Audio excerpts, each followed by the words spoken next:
खबरों का सिलसिला आगे बढ़ाएंगे। शहरियों पर रोड टैक्स की मद में इजाफी बोझ डालने की तैयारियां की जा रही हैं।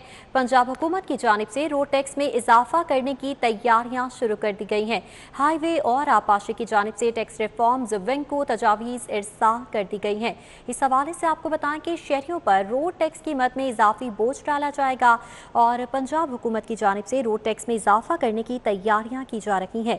हाईवे और आपाशी की जानिब से टैक्स रिफॉर्म्स विंग को तजावीज़ भी इरसाल कर दी गई हैं। पंजाब हुकूमत की जानिब से रोड टैक्स में इजाफा किया जाएगा और इस हवाले से तैयारियां शुरू कर दी गई हैं। गाड़ी पर सफर करने वालों पर रोड टैक्स में 10 रुपये इजाफे की तजवीज़ पेश की गई है। हाईवे और आपाशी की जानिब से टैक्स रिफॉर्म्स विंग को तजावीज़ इरसाल कर दी गई हैं। शहरियों पर रोड टैक्स की मद में इजाफी बोझ डाला जाएगा। पंजाब हुकूमत की जानिब से रोड टैक्स में इजाफा करने की तैयारियां की जा रही हैं। हाईवे और आपाशी की जानिब से टैक्स रिफॉर्म्स विंग को तजावीज़ भी इरसाल कर दी गई हैं। पंजाब हुकूमत की जानिब से रोड टैक्स में इजाफा करने की तैयारियां की जा रही हैं। इस हवाले से आपको बताते चलें कि तजावीज़ भी इरसाल कर दी गई हैं। अली रामे से अपडेट्स लेंगे। अली रामे, बताइएगा हाईवे और आपाशी की जानिब से क्या तजावीज़ भिजवाई गई? बिल्कुल, ये पंजाब में क्योंकि हाईवे डिपार्टमेंट और आपाशी डिपार्टमेंट के मुख्तलिफ ब्रिजेस और टूल प्लाजे हैं, वहाँ पर शहरियों से टैक्स की वसूली जो है वो रोड टैक्स वसूल किया जाता है। तो ये बहुत बड़ी तादाद में टैक्स वसूली का एक टारगेट इनको दिया जाता है, जिससे 2 से 3 अरब रुपए सालाना शहरियों से ये टैक्स वसूली की जाती है। अब इसके लिए पंजाब हाईवे डिपार्टमेंट और इरिगेशन डिपार्टमेंट की तरफ से, क्योंकि अब नए माली साल के बजट की तैयारियां जारी है और टैक्स रिफॉर्म्स और नए टैक्स लगाने के हवाले से भी क्योंकि मुख्तलिफ महकमों से प्रपोजल जो है वो डिमांड की जा रही है, तो इस पर आपाशी डिपार्टमेंट और महकमा हाईवे डिपार्टमेंट है उनकी तरफ से प्रपोजल जो है वो हुकूमती कमेटी को पेश की गई, जिसमें कहा गया कि गाड़ी के ऊपर जो टैक्स वसूली है टूल प्लाजे के ऊपर वो 10 रुपये 20 रुपये मजीद बढ़ाई जाए, जिससे 30 से 40 रुपये तक का इजाफा जो है वो किया जा सकता है। इसके साथ ही जो बड़े ट्रॉलर हैं, हैवी गाड़ियां हैं, उनके ऊपर भी 100 से 200 रुपये तक इजाफा करने की प्रपोजल जो है वो हाईवे डिपार्टमेंट और इरिगेशन डिपार्टमेंट की तरफ से तजवीज़ की गई। अब ये रिसोर्स मोबिलाइजेशन कमेटी जो कि हुकूमत पंजाब की एक कायम करदा कमेटी है, जो कि टैक्स के हवाले से मुख्तलिफ रिफॉर्म्स लेकर आती है और नए टैक्स की तजावीज़ और नए टैक्स में रिवीजन तरमीम, इस हवाले से ये अपनी प्रपोजल जो है वो कैबिनेट कमेटी को सार करेंगे और कैबिनेट कमेटी इसकी हतमी अप्रूवल देगी, जिसके बाद रोड टैक्स में इजाफा कर दिया जाएगा। रोड टैक्स में इजाफा होने से शहरियों पर यकीनन एक इजाफी बोझ पड़ेगा, जो कि रोड पर चलने के लिए उनको अब आपाशी डिपार्टमेंट और हाईवे डिपार्टमेंट के कायम करदा टूल पर देना होगा। जी, शहरियों पर इजाफी बोझ पड़ेगा। अली रामे, बहुत शुक्रिया आपका। कैदियों को मुआफ़ी के नोटिफिकेशन से कुछ खास फायदा न हुआ। अदालतों ने मुस्तहिक कैदियों को जमानतें दे दी। कैंप जेल के 530 से ज़्यादा कैदियों की जमानत के अहकाम जारी किए गए, जबकि अदालती अहकाम पर जेल हुकाम ने 273 कैदियों को रिहा कर दिया। 257 कैदियों पर दीगर मुकदमात की वजह से रिहाई न हो सकी, ये बताया जा रहा है, जबकि अदालती हुक्म पर रिहाई फौरी अमल में लाई जा रही है। सुप्रिंटेंडेंट नूर हसन भगेला की जानिब से ये कहा गया, कैदियों को मुआफ़ी के नोटिफिकेशन से भी कुछ खास फायदा न हो पाया। अदालतों ने मुस्तहिक कैदियों को जमानतें दे दी। कैंप जेल के 530 से ज्यादा कैदियों की जमानत के अहकाम जारी किए गए। अदालती अहकाम पर जेल हुकाम ने 273 कैदियों को रिहा कर दिया। 257 कैदियों पर दीगर मुकदमात की वजह से रिहाई न हो पाई, जबकि अदालती हुक्म पर रिहाई फौरी अमल में लाई जा रही है, ये बताया जा रहा है सुप्रिंटेंडेंट नूर हसन भगेला की जानिब से। कैदियों को मुआफ़ी के नोटिफिकेशन से भी कुछ खास फायदा न हो पाया और अदालतों ने मुस्तहिक कैदियों को जमानतें दे दी हैं। कैंप जेल के 530 से ज्यादा कैदियों की जमानत के अहकाम जारी कर दिए गए हैं। अपडेट्स देंगे अली साही से। जी अली, बताइएगा। जी बिल्कुल, हुकूमत की जानब से जो नोटिफिकेशन जारी किया गया था उसमें तो कैदियों को कोई बड़ा रिलीफ नहीं मिला, लेकिन अदालतों की जानब से ईद उल फितर को मद्देनजर रखते हुए बड़े पैमाने पर जमानतें दी गई हैं। जेल हुकाम के मुताबिक पिछले 4 रोज के दौरान 530 से ज्यादा कैदियों की जमानत के अहकाम मंजूर हुए हैं, जिसमें कि 273 कैदियों को रिहा कर दिया गया है, जबकि बाकी कैदी जो हैं वो दीगर केसेस में मुलव्वस हैं, इसलिए उनकी जमानत नहीं हो सकी। जी अली साहिब, बहुत शुक्रिया आपका। इसराइल ने फ़लस्तीनियों पर जुल्म व बर्बरियत के पहाड़ तोड़ दिए। मुसलमानों के मुक़द्दस मकामात की बेहुरमती की। उलमाए कराम ने इसराइली जाहिरियत की भरपूर मजम्मत की है। अल्लामा रागिब नईमी कहते हैं, दुनिया भर में अमन कायम करने के ख्वाहिशमंदों को इसराइली जाहिरियत का नोटिस देना चाहिए।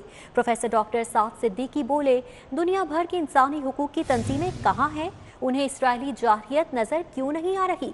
मोहम्मद हुसैन अकबर ने भी इसराइली जाहियत की मजम्मत करते हुए कहा कि इसराइल को दहशतगर्द मुल्क करार दे देना चाहिए। ये मुतालबा किया जा रहा है उलमाए कराम की जानिब से भी, और इसराइल ने फ़लस्तीनियों पर जुल्म व बर्बरियत के पहाड़ तोड़ दिए हैं। मुसलमानों के मुक़द्दस मकामात की बेहुरमती की गई है। उलमाए कराम ने इसराइली जाहियत की भरपूर मजम्मत की है। अल्लामा रागिब नईमी ने कहा, दुनिया भर में अमन कायम करने के ख्वाहिशमंदों को इसराइली जाहियत का भी नोटिस लेना चाहिए। प्रोफेसर डॉक्टर साद सिद्दीकी बोले, जुल्म किया जा रहा है फ़लस्तीनियों पर।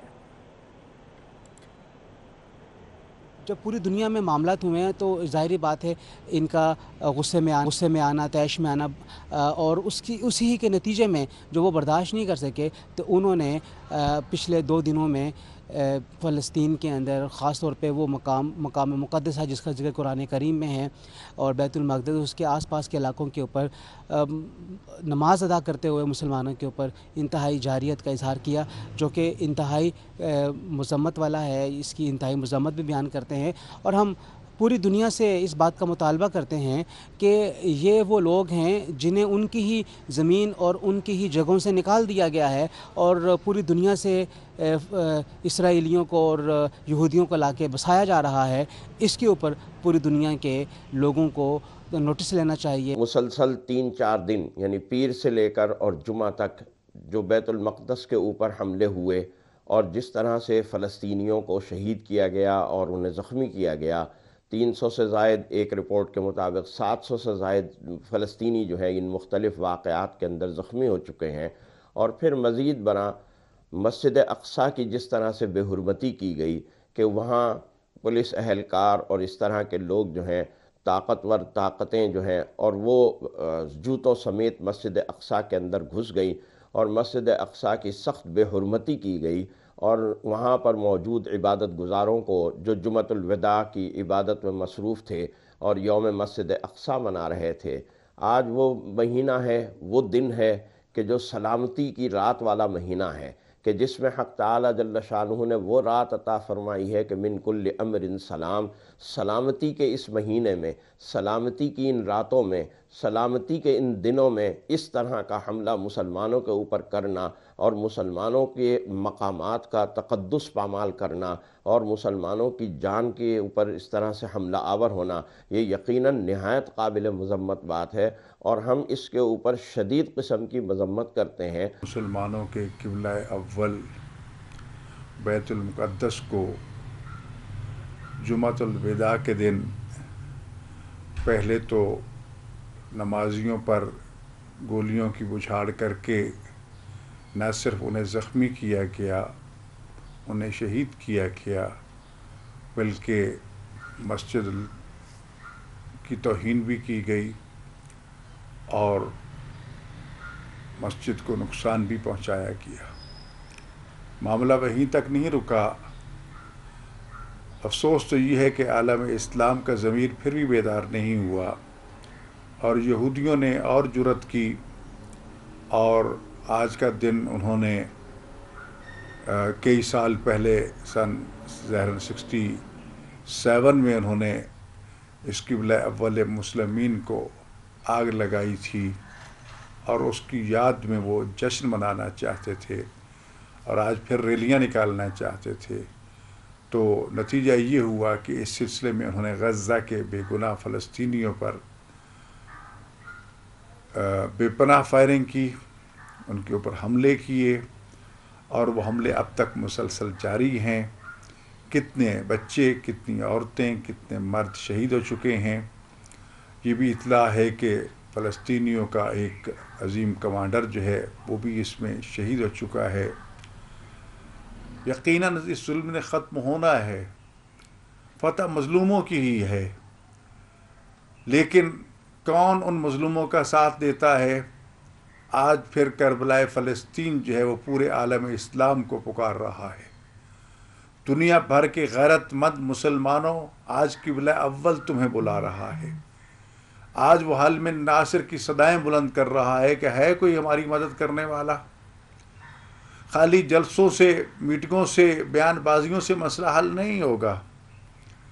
जब तक उन यहूदियों के ख़िलाफ़ और उनके मददगार और पुष्टपनाहों के खिलाफ आलमी सतह पर अपनी आवाज़ को बुलंद नहीं किया जाएगा और उस सरजमीन को, सरजमीन मुक़द्दस कुद्स को इसराइलियों के नजस वजूद से पाक नहीं किया जाता। कि एक तरफ कोरोना चैलेंज और दूसरी जानिब प्राइमरी हेल्थ की संगतिली। टीचिंग अस्पतालों से एनेस्थीसिया के डॉक्टर्स की कोरोना क्राइसिस में खिदमत वापस ले ली गई हैं और इस हवाले से मजीद अपडेट्स देंगे जाहिद चौधरी से। जी जाहिद चौधरी, बताइएगा मुश्किल घड़ी में ये फैसला क्यों किया गया? जी, महकमा प्राइमरी एंड सेकेंडरी हेल्थ का एक संग दिलाना किस्म का इकदाम जो है वो सामने आया है कि कोरोना वायरस के जो सीरियस मरीज़ हैं, जो इंतहाई निगहदाश्त वार्ड्स में टीचिंग अस्पतालों में दाखिल हैं, इन मरीज़ों के इलाज मुआलजे पर मामूर 100 एनेस्थेटिस्ट जो हैं उनकी खिदमात टीचिंग अस्पतालों से महकमा प्राइमरी एंड सेकेंडरी हेल्थ ने वापस ले ली हैं। महकमा प्राइमरी एंड सेकेंडरी हेल्थ में काम करने वाले ये डॉक्टर्स जो हैं, इनको टीचिंग अस्पतालों में एनेस्थीसिया में डिप्लोमा के लिए भिजवाया गया था और इनकी ट्रेनिंग मुकम्मल होने पर अब इनकी मज़ीद खिदमात मांगी गई थी स्पेशलाइज्ड हेल्थ केयर की जानिब से और ये इस्तदा की गई थी कि कोरोना वायरस की जो हालिया लहर है, इसमें कोरोना ICUs को चलाने के लिए इन डॉक्टर्स की अशद ज़रूरत है। इसलिए मज़ीद 3 माह तक जो है वो इनकी डेपुटेशन को एक्सटेंड किया जाए। इनको टीचिंग अस्पतालों में। जाहिद चौधरी, बहुत शुक्रिया। लॉकडाउन के दौरान इलाज मुआवजे की फराहमी भी दर्द सर बन गई। ज़िला इंतजामिया ने लॉकडाउन का बहाना बनाकर मराकज़ सेहत ईद से 3 दिन कबल ही बंद कर दिए हैं। अपडेट्स लेंगे बसाम सुल्तान से। जी बसाम। जी बिल्कुल, लॉकडाउन के दौरान इलाज मुआवजा की फ्राहमी भी ज़िले इंतज़ामिया के लिए जो है वो दर्द सर बन गई। जो ईद है इससे 3 दिन कबल ही जो दही मराकज़ सेहत, जो डिस्पेंसरियाँ हैं, जो डायग्नोस्टिक सेंटर्स, माँ बच्चा हेल्थ सेंटर्स हैं, इन तमाम को जो है वो 3 दिन कबल ही जो है वो बंद कर दिया गया है। मैं आपको बताता चलूँ, ये मराकज़ सेहत जो है वो आने वाली जो हामला ख़वातीन हैं उनको कंसल्टेशन फ्राहम करते हैं, साथ ही साथ जो हिफाजती टीका जात और जो बेसिक अद्वियात की फ्राहमी है वो ये डिस्पेंसरियां जो है वो करती हैं और जो डेंसली पॉपुलेटेड एरियाज हैं वहां पर इन डिस्पेंसरियों को बनाया जाता है। मैं इस वक्त शादमान डायग्नोस्टिक सेंटर पर मौजूद हूं। ये मेरे कैमरामैन आपको पीछे दिखा सकते हैं कि ये दरवाज़ों को जो है वो ताले लगे हुए हैं। ईद से 3 दिन कबल ही जो है वो दही मराकज़ सेहत को जो है वो ताले लगा दिए गए हैं, जिसकी वजह से जो हिफाजती टीका जात और इसके साथ साथ जो दीगर अहम सहूलियात की फ्राहमी है, इसके हसूल में जो शहरी हैं उनको शदीद मुश्किलात का सामना है। लोगों का यही मुतालबा किया शदीद मुश्किलात का सामना। बसाम सुल्तान, बहुत शुक्रिया। सेंट्रल पार्क मेडिकल कॉलेज में शहर का 7वां वैक्सीनेशन सेंटर फाल कर दिया गया। वैक्सीनेशन सेंटर में दर्जनों पैरामेडिक्स तो मौजूद हैं, लेकिन वैक्सीनेशन के लिए कोई आने को तैयार नहीं है। मामला क्या है, जानेंगे राव दिलशाद हुसैन से। जी राव, बताइएगा। बिल्कुल जी, कोरोना को ना वैक्सीन को हाँ की पॉलिसी पर अमल पैरा करते हुए लाहौर शहर में 7वां वैक्सीनेशन सेंटर जो है वो फ़ाल कर दिया गया है और ये सेंटर सेंट्रल मेडिकल कॉलेज में बनाया गया। आपको बताएं कि डिप्टी कमिश्नर लाहौर ने यहाँ का दौरा किया है, मुख्तलिफ सेक्शंस का, और नई हदायत भी जारी की हैं। जबकि यहाँ पर 2 तरह की जो वैक्सीन है वो अवेलेबल होगी जो शहरियों को लगाई जा सकेगी। एस्ट्राजेनिका जो कि UK से इंपोर्ट की गई है और इसके साथ साथ सिनोफार्म भी यहाँ पर दस्तयाब होगी। बात करेंगे DC लाहौर से। इसे बताएंगे कि कितनी वैक्सीन की खेप यहाँ पर मौजूद है। और हमने देखा है कि जो सेंटर है वो तो बड़ा, इंतज़ामात तो बड़े ज़बरदस्त हैं, लेकिन यहाँ पर वैक्सीनेशन लगवाने के लिए कोई अवेलेबल नहीं। देखिए, ये हमारा 7th सेंटर है। इसके अलावा हमने 4 मज़ीद सेंटर्स आज फाल कर रहे हैं इंडस हॉस्पिटल्स के साथ मिल के। उनके मुख्तलिफ जो हॉस्पिटल्स हैं वहाँ पर हम उनको वैक्सीन दे रहे हैं, वो भी लगाएंगे। सो हमारे टोटली 11 सेंटर्स हो जाएंगे। इसके बाद हम 5 मज़ीद सेंटर फौरी तौर पे जो हमारे THQ हॉस्पिटल्स हैं, मियाँ मीर है या समनाबाद है, वहाँ पर भी इमीडिएटली ईद के बाद फाल करने लगे हैं। सो हमने एक्सपेंशन करनी है वैक्सीनेशन पूरे सेंटर्स की और इसको प्रोसेस को भी फास्ट करना है। लोगों से रिक्वेस्ट है कि ज़रूर आएँ। यहाँ पर जो वैक्सीन हमारे पास अवेलेबल है वाफर मकदार में अवेलेबल है। हमारे पास जो मेन हमारा जो बैंक है वहाँ पर अवेलेबल होती है, वहाँ से फिर शिफ्ट होती है यहाँ पर। ILR यहाँ मौजूद है, हम इसे यहाँ पर सेव करते हैं। रश है। मैं लोगों से रिक्वेस्ट करूँगा आपके तरफ। राव दिलशाद हुसैन, बहुत शुक्रिया।